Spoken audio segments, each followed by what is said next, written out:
வணக்கம் and welcome to அரசியல் பேட்டை. வணக்கம் சார். சார், ஏற்கனவே ஒன்றிய அரசு பொதுத்துறை சொத்துக்களை வந்து வித்துட்டு இருக்கதை நம்ம கடந்த 10 ஆண்டுகளா வந்து பார்த்துட்டு இருக்கோம். இதுல அடுத்தடுத்த ஸ்டெப், அதாவது அவங்க போறதுன்னா பாத்தீங்கன்னா விற்கிறாங்க அப்படின்னா இவங்களுக்கு அட்வான்டேஜ், அடுத்தது விற்கிறாங்கன்னா அதை விட ஒரு பெரிய அட்வான்டேஜ், அந்த மாதிரி பார்த்து பண்ணிட்டு இருக்காங்க. இப்போ பார்த்து பிஎஸ்என்எல், எம்டிஎன்எல் இதனுடைய சொத்துக்கள் எல்லாத்தையுமே வந்து விற்க போறதா ஒரு அனௌன்ஸ்மெண்ட் வந்திருக்கு. என்னன்னா இந்த ப்ராசஸ்லாம் ஆல்ரெடி ஸ்டார்ட் பண்ணிட்டாங்க, இப்போ ஃபைனல் எண்ட் ப்ராசஸ்ல அது இருக்கு அப்படின்ற ஒரு செய்தி.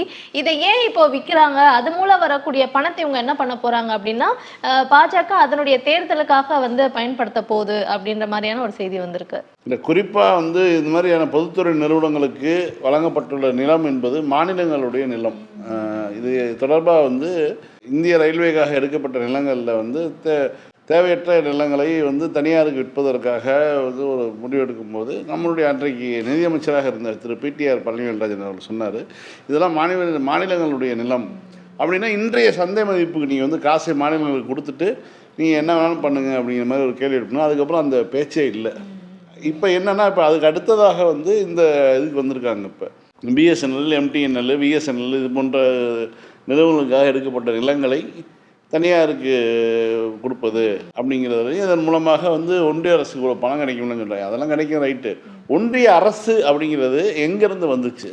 மாநிலங்களுடைய கூட்டணி, மாநிலங்களுடைய ஒரு அரசு தான். இந்த மாநிலங்களுக்கான ஒரு அரசு, இந்தியா அப்படிங்கிறதுக்கான ஒரு இதே கிடையாது. எல்லாமே மாநிலங்களால் உருவானது தான் இந்தியா. அப்படி இருக்கும்போது இவர்களது தனியாக அவங்க வந்து வானத்துலேருந்து குதிச்ச மாதிரி பேசுறதுங்கிறதே தவறான விஷயம். அப்படி வந்தாலும் அந்த பணத்தை வந்து திரும்ப மக்களுக்காகவோ ஏதாவது திட்டங்களுக்காகவோ செலவிடுறது இல்லாமல் இவங்களுடைய தேர்தலுக்காக செலவு செய்யறது அப்படின்றது எந்த வகை? அல்ல, அதுதான் இவங்க எப்படி அரசு பணத்தை எடுத்து செலவு பண்ண முடியாது. ஏன்னா இதை வந்து இப்போ இவங்களுக்கு தேவைப்பட்ட நிறுவனங்களுக்கு கொடுக்கலாம். இப்போ அதான் அம்பானியினுடைய நிறுவனங்களுக்கு பறக்கும் ரயிலுக்காக எடுக்கப்பட்ட நிலங்களில் வந்து கொடுத்தாங்க. அதை போய் ஒரு பேச்சுவார்த்தை ஓடிட்டு இருந்துச்சு. அந்த பறக்கும் ரயில் அந்த நிலையங்கள் இருக்குது பார்த்தீங்களா, அதுக்கப்புறம் வந்து ஷாப்பிங் காம்ப்ளெக்ஸாக மாற்றுறது, அது மாதிரியான ஒரு விஷயங்களுக்கு அவங்க எடுத்துக்கூடிய நிலங்களை மாற்றி அந்த ஒரு இதை இது போன்ற அம்பானி போன்ற ஒரு பெரிய கார்ப்பரேட் நிறுவனங்கள் கொடுக்கறது மாதிரியும் அவர்கள் என்ன பண்ணுவாங்க, தேர்தல் பத்திரங்களை வாங்கி கொடுப்பாங்க. இதன் மூலமாக பயன்பெறும் அப்படிங்கிற மாதிரியான ஒரு ரூட் தான் இது எடுத்தாங்க. முதல்ல மாநிலங்களை கேட்காமல் மாநிலங்களுடைய இடங்களை வந்து இவங்க வந்து விற்கிறதுங்கிறதே தவறான விஷயம். ஏன்னா இந்தியா வந்து இந்தியாங்கிற ஒரு அரசு இருக்குது அப்படின்னா மாநிலங்களால் ஆன ஒரு நாடு தான் இந்தியா. அப்படி இருக்கும்போது மாநிலங்களுக்குள்ளே இருக்கக்கூடிய நிலங்களை நீங்கள் வந்து எதுக்காக வாங்கினீங்க? இந்தியாங்கிற ஒரு நாட்டுக்காக ஒரு பிஎஸ்என்எல் மாதிரி ஒரு டெலிஃபோன் டிபார்ட்மெண்ட் மாதிரி வந்து ஒரு விஷயத்தை உருவாக்குறோம். நாடு முழுக்க தேவை இருக்குது. ஒரு ரயில்வே நிறுவனம் கொண்டு வரோம். அப்போ நாடு முழுக்க இங்கேருந்து இப்போ மும்பைக்கு ரயில் போகும், மும்பையிலேருந்து இங்கே ரயில் வரும். அப்போ இருதரப்பும் பயன்பெறலாம். அப்போ உங்கள் நிலங்களை கொடுங்கன்னு சொல்லி தான் கொடுத்தாங்க. அப்படி இருக்கும்போது அதுவே இல்லை இப்போ இன்றைக்கி. அப்போ அந்த இடங்களை பூரா நாங்கள் எடுத்து நாங்களே விற்க போகிறோம்னா யார் வீட்டு இடத்த எடுத்து யார் விற்கிறதுங்கிற ஒரு கேள்வி வருமா இல்லையா? அப்போ இந்த மாநில உரிமையை பறிக்கக்கூடிய விஷயந்தான் இதை பண்ணுறாங்க. கண்டிப்பாக இது வந்து தடுக்கப்பட வேண்டும், நிறுத்தப்பட வேண்டும். ஆளுநருக்கு எதிராக நேற்று கூட பார்த்தீங்கன்னா கோர்ட்டில் வந்து பல கேள்விகள் கேட்கப்பட்டுச்சு. இன்றைக்குமே வந்து அந்த மாதிரி சில கேள்விகள் வந்து கேட்டிருக்காங்க. அதாவது நீங்கள் இப்போ ஒப்புதல் கொடுக்கல அப்படின்னா ஏன் அப்படின்ற ஒரு விளக்கத்தை வந்து சொல்லணும். இப்போ சொல்லாமல் இருக்கீங்கன்னா அதுக்கான ஒரு காரணம் என்ன அப்படின்ட்டு, இல்லாட்டி ஏன் நீங்கள் சொன்னால் தானே அதுக்கு அடுத்த ஸ்டெப்பை வந்து மாநில அரசு எடுக்கும். ஸோ எதுவுமே சொல்லாமல் நீங்கள் அமைதியாக இருக்கிறதுன்னு பார்க்கும்போது மாநில அரசுகள் சொல்கிற மாதிரி நீங்கள் ஒன்றிய அரசு வந்து சொல்கிறதை கேட்டு நடக்கிற மாதிரி தான் இது தெரியுது அப்படின்ட்டு ஒரு கேள்வி வந்து கேட்டிருக்காங்க. நேற்று கேள்வி கேட்டதுக்குமே ஆளுநர் சார்பிலேருந்து எந்த பதிலும் இல்லை. இப்பவும் கேட்டிருக்காங்க, அவர் பாட்டு கிளம்பி ஊருக்கு வேற போயிட்டாருன்னு நம்ம பேசணும். இல்லை, இப்போ இன்னைக்கு தமிழ்நாடு அரசு சார்பாக வாதிட்டக்கூடிய முகுல் ரோத்கி வழக்கறிஞர் வந்து வைத்திருக்கக்கூடிய கேள்விகள் மட்டும் கிடையாது, சொல்லியிருக்கக்கூடிய தகவல்கள், உச்சநீதிமன்றத்தை சொல்லியிருக்கக்கூடிய தகவல் என்னென்னா, ஆளுநருக்கான அதிகாரம் என்பது மிக மிக மிக மிக மிக மிக குறைவான அதிகாரங்கள் மட்டும்தான். நீ வந்து ஒரு மாநில அரசு ஒரு மசோதாவை நிறைவேற்றி அனுப்புகிறது அப்படின்னா நீங்கள் வந்து அதை மசோதாவுக்கு ஒப்புதல் கொடுத்து சைன் பண்ணி அதை வந்து நீங்கள் சட்டமாக்கக்கூடியது, ஏற்றுக்கொள்ளக்கூடியது வேலை.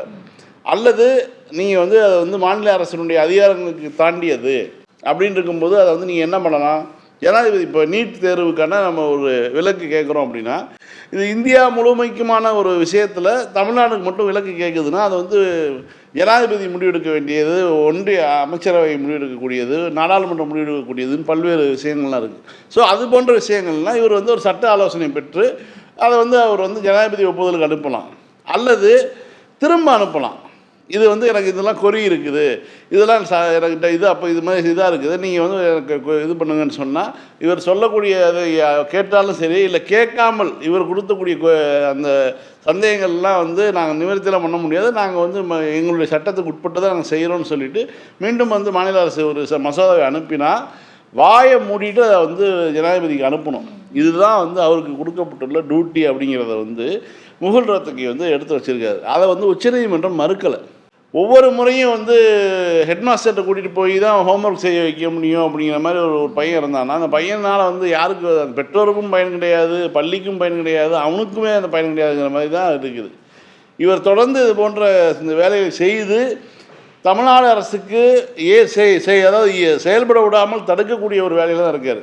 பல்வேறு சட்டங்களை கொண்டு வராங்க, பல்வேறு மசோதாக்களை கொண்டு வராங்க, அதன் மூலமாக அதை ஒப்புதல் கொடுத்து இப்போ இதில் இன்னொரு விஷயம் ரொம்ப தெளிவாக பண்ணுறாரு. இப்போ பெண்களுக்கு எதிரான கொடுமைகளுக்கு வந்து சட்டம் கொண்டு வர்றாரு, உடனே பண்ணுறாரு. ஏன்னா வந்து அது இன்னும் வந்து ரோட்டில் அவருடைய பேருக்கு கெடுங்கிறதுக்காக அதிலெல்லாம் ஒப்புதல் கொடுத்துட்டு அரசியல் ரீதியான மசோதாக்களை, ரீதியான திராவிட மாடல் கொள்கை ரீதியான மசோதாக்களை மட்டும் நிறுத்தி வைக்கிறதுங்கிறது இருக்கு இல்லையா, அப்போ ஒரு அரசியல்வாதியை போல தான் அவர் செயல்படுறாருங்கிறது தான் தெரியுது. ஒரு ஒன்றிய அரசினுடைய ஒரு ஏஜென்ட்டாக அவர் இருக்கார். ஆனால் அவர் வந்து ஒரு ஒன்றியத்தை ஆளக்கூடிய அரசு அல்லது இந்த மாநிலத்துக்கு எதிரான ஒரு அரசாக இருக்குது, மாற்றாந்தாய் மனப்பான்மைன்னு சொல்லக்கூடிய ஒரு அரசாக இருக்குது அப்படின்னா அதே நிலைப்பாட்டிலேருந்து அவர் செயல்படுறாருங்கிறதான் புரிஞ்சுக்க முடியுதுங்கிறது தான் கோர்ட்டு சொல்லிடுச்சு. ஆமாம், நீ இவர் வந்து ஒரு எதிர்கட்சிக்கு மாதிரி செயல்படுறீங்க அப்படிங்கிறது. நீங்க இப்படி இருக்கிறத பார்த்தா ஒன்றிய அரசுடைய ஏஜென்ட்டா தான் இருக்கீங்கன்னு அவங்க சொல்றது உண்மை மாதிரி தானே இருக்கு அப்படின்னு கேட்குறாங்க. இவ்வளவு கேள்விகளுக்கு பிறகும் கூட அதான் இது ஒரு என்னன்னா அவர் ரொம்ப கிளவரா ப்ளே பண்றாருங்க. ஒரு 10 மசோதா வருதுன்னா ஒரு மசோதா பொதுமக்கள் வந்து கொந்தளிச்சிருவாங்க அப்படின்னா அந்த மசோதா கூட கையெழுத்து போட்டுட்டு 9 வந்து சத்தம் இல்லாமல் அமுத்தி வைக்கிறது. இது ஒவ்வொரு முறையும் நடந்துக்கிட்டே இருக்குது. இதுக்கு ஒரு முடிவு வரணும். இந்த ஒவ்வொரு முறையும் கோர்ட்டு வந்து அந்த ஆளுநருங்கிறனால அந்த மரியாதையை கொடுத்து நடத்திக்கிட்டே இருக்குது. ஆனால் இவருக்கு வந்து அந்த மரியாதையை காப்பாற்றிக் கொள்ளக்கூடிய எந்த விதமான தகுதியுமே இல்லைங்கிற மாதிரி தான் அவர் நடந்துகிட்டு இருக்காரு. இன்னைக்கு காலைல டெல்லியில திமுகவுடைய மாணவர் அணி சார்பா போராட்டம் நடந்திருக்கு. இந்த போராட்டத்துல இந்திய கூட்டணி கட்சிகளுடைய தலைவர்கள் எல்லாருமே கலந்துக்கிட்டாங்க. குறிப்பா ராகுல் காந்தி, அகிலேஷ் அவங்க எல்லாம் கலந்துக்கிட்டாங்க. முக்கியமான சில விஷயங்கள் வந்து அங்க பேசப்பட்டது சார். அதாவது திமுக இருக்கிற வரைக்கும் மாநில சுயாட்சின்றது வந்து நிச்சயமா இருக்கும் அப்படின்ட்டு ராகுல் அவர்கள் வந்து சொல்லியிருந்தாங்க. மிக சிறப்பான ஒரு விஷயமா பார்க்கப்படுது. யுஜிசி அறிக்கைக்கு எதிராக நடந்த போராட்டமா இது இருக்கு. அந்த வரைவு அறிக்கை டிராஃப்ட் கொடுத்துருக்காங்க. அந்த யுஜிசி டிராஃப்டை பற்றியே பெருசாக நம்ம எப்படி வந்து புதிய கல்விக் கொள்கைக்கு எதிராக வந்து தொடர்ந்து நம்ம பேசணுமோ அது மாதிரி இந்த யுஜிசி டிராஃப்டை பற்றியும் பேசியே ஆகணும். ஏன்னா அவ்வளவு கொடூரமான விஷயங்கள் இருக்குது. யுஜிசியினுடைய இந்த டிராஃப்ட் எதெல்லாம் பரிந்துரைக்குதுன்னா, நீங்கள் வந்து ஒரு கலைக்கல்லூரிக்கு உள்ளே போகணும்னா கூட வந்து நுழைவுத் தேர்வு எழுதணும் அப்படிங்கிற மாதிரியான விஷயங்களில் தொடங்கி, அதாவது மாணவர்களை புதிய கல்விக் கொள்கையின் மூலமாக அதை மெல்ல அதாவது புதிய கல்விக் கொள்கை 2020 கொண்டு வராங்க, 2020 NEC 2020 கொண்டு வராங்க. அதுக்கு முன்பாகவே அதனுடைய வரைவு வந்துருச்சு. வரைவுக்கு ரியாக்ஷன் நடக்குது. தமிழ்நாடு போன்ற மாநிலங்கள் அமைது 21 ஆட்சி அமைஞ்சோன்னா நாங்கள் ஏற்றுக்க முடியாது, எங்களுக்கான மாநில கல்விக் கொள்கையை ஏற்றுக்குவோம், தனியாக வகுத்துக்கொள்வோம். ஏன்னா கண்கரண்ட் லிஸ்ட்டில் இருக்குது, பொதுப்பட்டியலில் இருக்குது. ஒன்றிய அரசுக்கும் உரிமை இருக்குது, மாநில அரசுக்கும் உரிமை இருக்குது கல்வியில். அப்படி இருக்கும்போது நாங்கள் வந்து எங்களுக்கான தனி கொள்கையை வகுத்துக்கொள்வோம்னு சொல்லியாச்சு. அதே நேரத்தில் புதிய கல்விக் கொள்கையில் ஏதாவது ஒரு நன்மையான ஒரு விஷயங்கள் இருக்குதுன்னு வச்சுக்கோங்களேன், அதை நாங்கள் எடுத்துக்குவோம் அப்படிங்கிறதும். அதாவது எப்படின்னா, நீ கொண்டு வரனாலே நான் எதையுமே அந்த பாஜக மனப்பான்மையோடையோ அல்லது வலதுசாரி மனப்பான்மையோட பேசாமல் அதில் ஒரு சில நல்ல அம்சங்கள் வந்து எடுத்துக்கோன்னு சொல்லியிருந்தார். அப்படி எதுவுமே இல்லைங்கிறது தான் உண்மை. இதை வந்து நம்ம வந்து விமர்சனம் வைக்கிறோம். அதுக்கப்புறம் வந்து அதுக்குள்ளே இருக்கக்கூடிய கொடுமைகளை பற்றி பேசுகிறோம். கல்வி வந்து நீங்கள் அதாவது பிற்படுத்தப்பட்ட, மிகவும் பிற்படுத்தப்பட்ட பட்டியலின, பழங்குடியின, பிசி முஸ்லீம்கள் இவங்க எல்லாமே வந்து படித்து வேலைக்கு வரக்கூடாது என்பதற்காகவே உருவாக்கப்பட்ட ஒரு கல்வி திட்டம் மாதிரியே இருக்குது. அப்படிங்கிறது தான் புதிய கல்வி திட்டத்து கொள்கையினுடைய இதாக இருக்குது. ஸோ நம்ம அதை வந்து அதில் கடுமையான விமர்சனங்கள் இருக்குது. அதை நடைமுறைப்படுத்துவது அதில் அதாவது நம்மளுடைய மாநில அமைச்சர்லாம் போராடிட்டு இருக்காரு. சம்பளம் தர மாட்டோம், நீங்கள் மூடி கொள்கை ஏற்றுக்கொள்ளுங்க, சம்பளம் வாங்கிக்கிங்கன்னு சொல்லி பேரம் பேசக்கூடிய ஒரு மாட்டுத்தரகர் வேலையெல்லாம் பார்த்துட்டு இருக்காங்க. இந்த விஷயத்தையும் நம்ம விமர்சனம் பண்ணிகிட்டு இருக்கோம். அப்படி இருக்கும்போது தான் அடுத்த கட்டமாக இதிலெல்லாம் தப்பிச்சு நீ படித்து மேலே வந்துட்டேன்னா உனக்கு இங்கே ஒரு லாக்கை வைப்போம், அப்படின்னு நம்ம வந்து இந்த மெரியோ கேம் விளையாடும் போது ஒவ்வொரு இதுவும் இருக்கும் பார்த்தீங்கன்னா, அது மாதிரியான ஒரு இதை வந்து வைக்கிறாங்க. எப்படியுமே வந்துடக்கூடாது அவங்க. பள்ளி கல்விக்கு வந்து புதிய கல்விக் கொள்கைன்னா உயர் கல்விக்கு வந்து யூஜிசி கிட்டத்தட்ட இதனுடைய சார்பாக தான் அதை எடுத்து வைக்கிறான். என்னன்னா, நீங்க வந்து தேர்ச்சி விகிதம் வருதுன்னா நீங்க வந்து நீங்க இதை தாண்டி நீ வரக்கூடாது. வந்துட்டா அங்க வந்து நீங்க வந்து நுழைவுத் தேர்வு வைப்போம். எல்லா கலை அறிவியல் மற்ற எல்லா படிப்புகளுக்குமே நுழைவுத் தேர்வு வைக்கிறோம் அப்படிங்கிறதுலேருந்து ஆரம்பிச்சு துணைவேந்தர்களை நியமிக்கக்கூடிய இதுலேருந்து ஆரம்பிச்சு எல்லா வகையான உரிமைகளையும் மாநில உரிமைகள் எடுக்கக்கூடிய அளவில் இருக்குது அப்படிங்கிறது. That the aim of the RSS is the eradication of all other histories, all other cultures, all other traditions in this country. That is their starting point, and that is what they want to achieve. They attack the constitution because they want to impose one idea, which is their idea, one history, one tradition, one language on this country. குறிப்பாக அகிலேஷ் போன்ற ஒரு பெரிய ஒரு மாநிலத்தினுடைய எதிர்கட்சி தலைவர் அவர். கிட்டத்தட்ட இந்தியாவிலே பெரிய ஒரு மாநிலம், 22 கோடி ஜனத்தொகை கொண்ட ஒரு மாநிலத்தினுடைய எதிர்கட்சி தலைவர் வந்து திமுகவுடைய நிலைப்பாட்டுக்கு ஒரு அனுசரணையாக அந்த போராட்டத்தில் பங்கெடுக்கிறார், பேசுகிறார். திமுகவுக்கு இந்த நிலைப்பாட்டுக்கு நாங்கள் வந்து துணை நிற்போம் அப்படிங்கிற ஒரு விஷயத்தை சொல்கிறாங்க. அதே மாதிரி வந்து எதிர்கட்சி தலைவர் ராகுல் காந்தி அவர் வந்து நிற்கிறார். அவர் நின்று பேசும் பொழுது தமிழ் என்பது 4000 ஆண்டுகள் பழமை கொண்ட ஒரு மொழி. அவங்க தான் அதனால தான் அவங்களுடைய போர் அது எதிர்ப்பு மனநிலை அப்படிங்கிறது இன்னமும் இருக்குது. அதனால தான் அவங்க தப்பி பிழைக்கிறாங்க. அவங்க எந்த ஒரு முடிவு எடுத்தாலும் சரியாக தான் இருக்குங்கிறத வந்து ராகுல் காந்தி தொட்டு காட்டினார். குறிப்பாக இந்த விவகாரத்தில் வந்து திமுகவுடைய நிலைப்பாட்டை ஆதரிக்கிறேங்கிறது வந்து சொல்லிட்டு போயிருக்காரு. ஸோ ஒரு மாநில கட்சியாக இருந்து கொண்டு சிஏஏ சட்டம் வந்தபோது அன்றைக்கு வந்து திமுக ஆளுங்கட்சி கிடையாது தமிழ்நாட்டில்.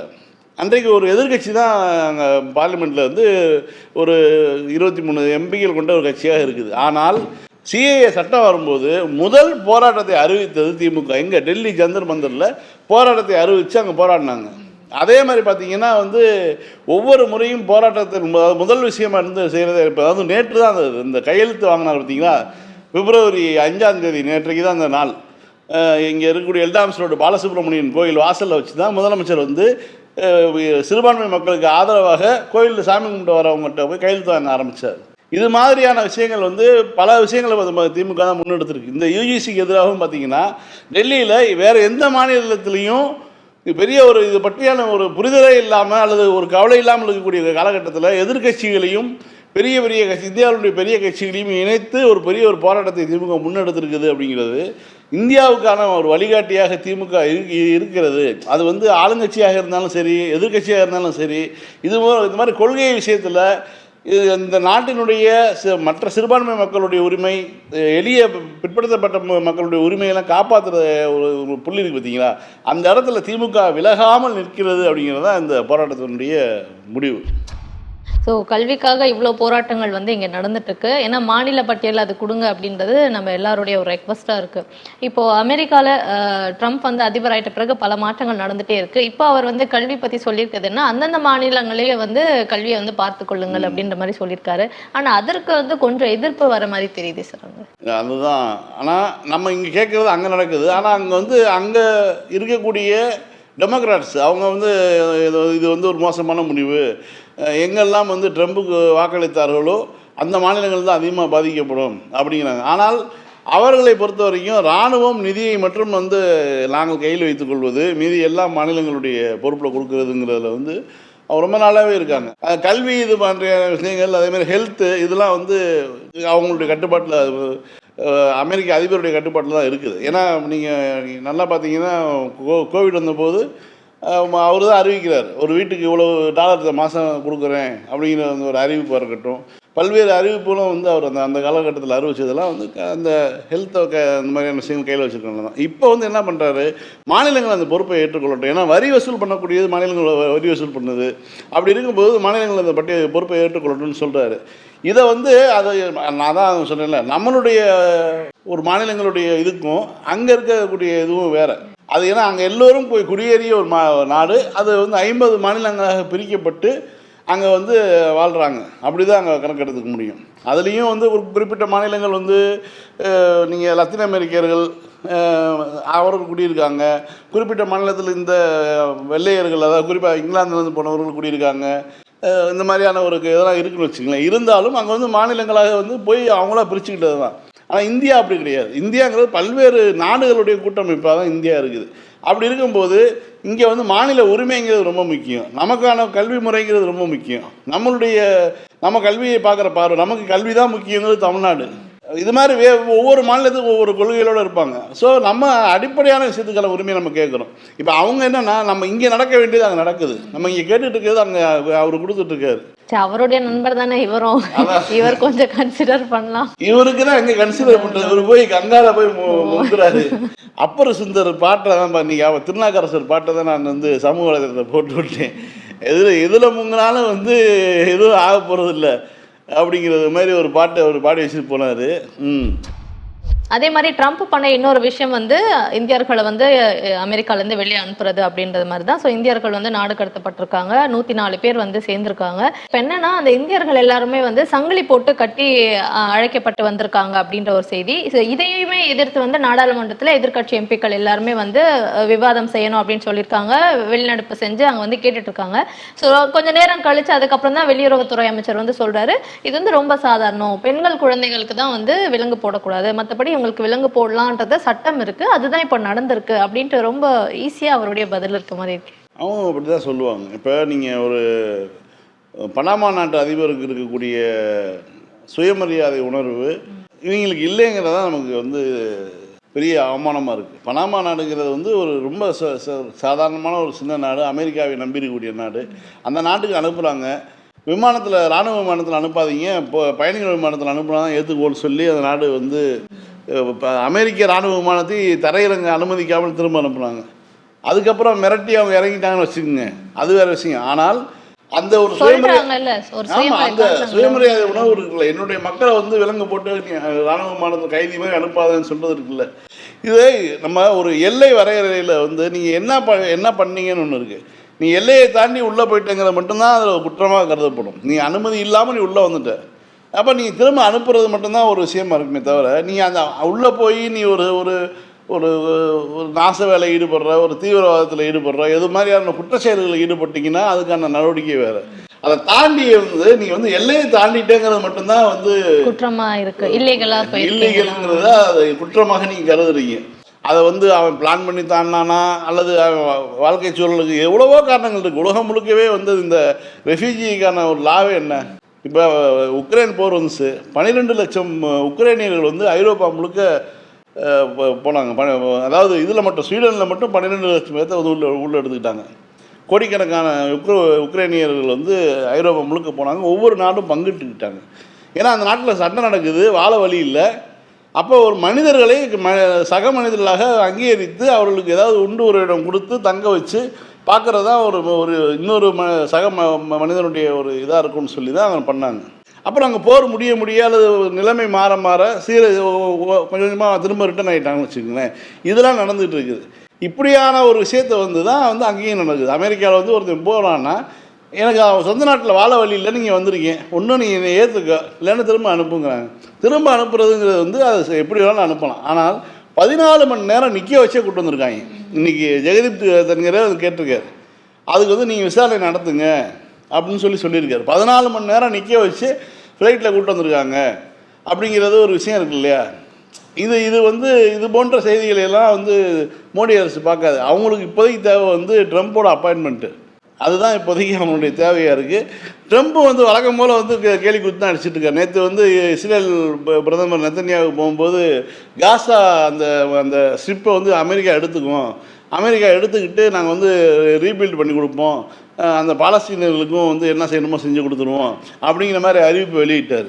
அது பார்த்திங்கன்னா இரவுக்குள்ளேயே மாறி திரும்ப வந்து என்ன பண்ணிட்டாங்கன்னா, நாங்கள் அதெல்லாம் பண்ண மாட்டோம், அவங்களுக்கு வந்து இருந்த கட்டிடங்களை உருவாக்கி கொடுப்போம், வேலை வாய்ப்பை உருவாக்கி கொடுப்போம் அப்படின்னு சொல்லி யூட்டர்ன் போட்டார் நைட்டுக்குள்ளேயே. அங்கே யூதர்கள் ஏதோ விளாண்டாங்க அவங்க. இது இப்படி தான் அங்கே நடந்துகிட்டு இருக்கு. ஆனால் இப்போ மோடியினுடைய ஒரே நோக்கம் வந்து ட்ரம்ப்பினுடைய அப்பாயின்மெண்ட்டு. அதுக்காக நீ அங்கேருந்து தரன்னு தரையில் கட்டி இழுத்துட்டு வந்தாலும் சரி, எப்படி கொண்டு வந்தாலும் சரி, இந்தியர்களை பற்றி அவர் கவலையே கிடையாது.